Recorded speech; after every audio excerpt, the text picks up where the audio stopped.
Isang lalaking hinahangaan ko. Sa isang pambihirang pagkakataon, sa di inaasahang pangyayari sa aking buhay.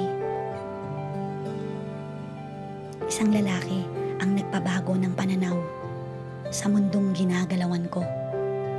Bawat kaganapan sa mga bagay na aking napapanood sa buhay niya.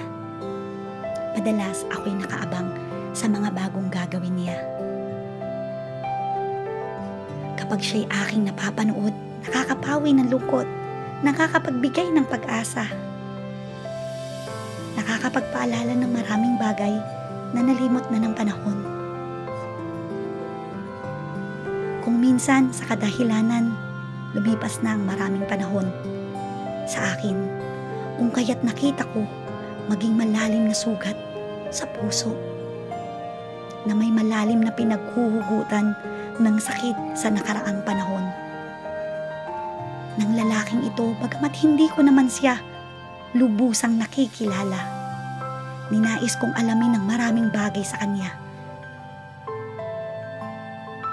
Nalungkot ako dahil sa kabila ng lahat ng pagtulong at pagiging mabuti niya sa lahat, ang sinukli ay kasamaan.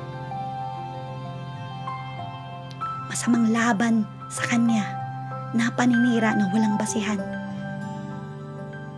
At sa totoo lang, mahirap gamutin ang malalim na sugat na ito. Kung kaya't mas ninais ko na bumuo ng mga panibagong alaala na pupuna ng sisidlan ng mas masayang kwentuhan at mas maraming kasiyahan. At ang lalaking ito ay hindi ko maitatanggi na isang tao nang muling nagbigay ng kahulugan ng salitang pangarap.